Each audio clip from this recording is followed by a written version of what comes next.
नमस्कार दोस्तों, स्वागत है आपका अपने इस चैनल अरुण स्टडी पॉइंट पर।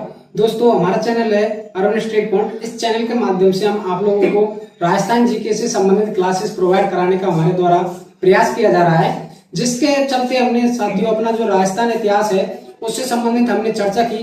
हमारी जो पिछली क्लास रही थी उसमें हमने राजस्थान इतिहास की जो सामान्य जानकारी थी उसमें हमने जाना कि राजस्थान के इतिहास है उसके पितामह थे अपने कर्नल जेम्स टॉड। इसके अलावा विश्व इतिहास के पितामह थे दोस्तों अपने हेरोडोटस, जिन्होंने एक हिस्टोरिका नामक एक पुस्तक लिखी थी। उसमें सर्वप्रथम राजस्थान शब्द का प्रयोग या कहें इतिहास शब्द का प्रयोग किया था।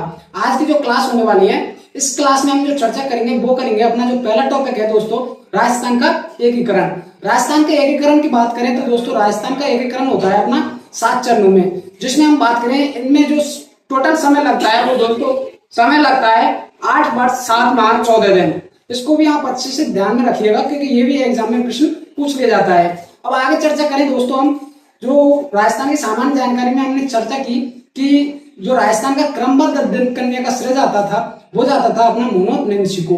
तो आज की इस क्लास में हम चर्चा करेंगे अपने राजस्थान के एकीकरण से संबंधित। राजस्थान का एकीकरण होता है अपना 7 चरणों में, इसको भी आप अच्छे से ध्यान में रखिएगा। बाकी हम आज जो चर्चा करेंगे राजस्थान के एकीकरण से पूर्व, तो उसमें हम देखेंगे कि कौन कौन वायसराय थे, प्रधानमंत्री थे, इन तमाम बातों की हम इस क्लास के माध्यम से चर्चा करेंगे, जिसमें हम जानेंगे दोस्तों कि राजस्थान एकीकरण का सर्वप्रथम प्रयास किसने किया था, एकीकरण करने का प्रयास किसने किया था।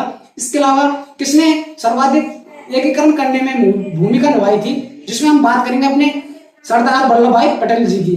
तो आप देख सकते हैं यहाँ पर दोस्तों, राजस्थान इतिहास की बात करें तो इसमें हमारा जो पहला टॉपिक रहेगा वो रहेगा राजस्थान का एकीकरण। राजस्थान के एकीकरण में जो सामान्य परिचय है, जिसमें सर्वप्रथम क्वेश्चन पूछा जाता है आपसे कि आजादी के समय इंग्लैंड का प्रधानमंत्री कौन था।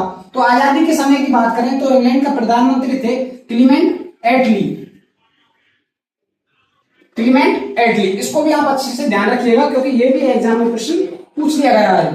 बाकी हम चर्चा करें आजादी के समय इंग्लैंड का वायसराय कौन थे, तो वायसराय की बात करें वो थे माउंटबेटन। अब बात करें दोस्तों अपने जो राजस्थान का एकीकरण है उसमें प्रयास किसने किया था या विलय करने की घोषणा या चर्चा सर्वप्रथम किसने की थी, तो सर्वप्रथम एक शासन आता है 1935 का भारत शासन अधिनियम। तो 1935 का भारत शासन अधिनियम के तहत साथियों सर्वप्रथम देशी रियासतों का विलय करने का जो चर्चा की थी, जो क्या रही थी, असफल रही थी। यानी जो प्रयास किया गया था सर्वप्रथम वो किया गया था दोस्तों अपना 1935 के भारत शासन अधिनियम में। इसके अलावा हम बात करें 1939 की बात करें, इसमें साथियों निम्नलिखितों ने एकीकरण करने का प्रयास किया था। बाकी हम चर्चा करें 1942 ईस्वी में कृषि मिशन आया। इसके अलावा 1946 ईस्वी में आया था अपना कैबिनेट मिशन। इसके तहत भी राजस्थान या जो एकीकरण है उसके करने का प्रयास किया गया था। अंत में हम बात करें भारत में एकीकरण का श्रेय किसको जाता है, तो वो जाता है अपना सरदार वल्लभ भाई पटेल जी को। सरदार वल्लभ भाई पटेल जी की बात करें तो दोस्तों ये भारत के बिस्मार्क या लौह पुरुष के नाम से इन्हें जाना जाता है। इनके द्वारा दोस्तों जो सरदार की उपाधि धारण की गई थी वो की गई थी बारडोली का सत्याग्रह आंदोलन था जो गुजरात में हुआ था।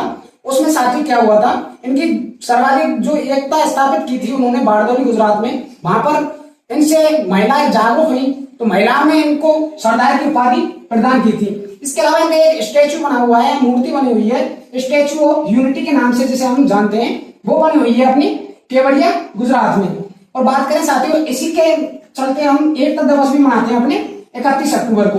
अब बात करें साथियों राजस्थान में कैसे भूमिका निभाई थी इन्होंने, कि जो सरदार वल्लभ भाई पटेल जी थे इन्होंने सर्वप्रथम एक देशी जो बात करें अपना रियासती विभाग की स्थापना की थी इन्होंने 5 जुलाई 1947 ईस्वी को। तो 5 जुलाई 1947 ईस्वी को रियासती विभाग की स्थापना की क्योंकि एकीकरण करने के चलते हुए। इसके अलावा बात करें जो रियासती विभाग है उसका मुख्यालय बना हुआ है वो बना हुआ है अपना श्रीनगर में, जबकि अध्यक्षता की थी साथियों अपने सरदार पटेल ने और सचिव बने थे यहाँ पर बीपी मेनन।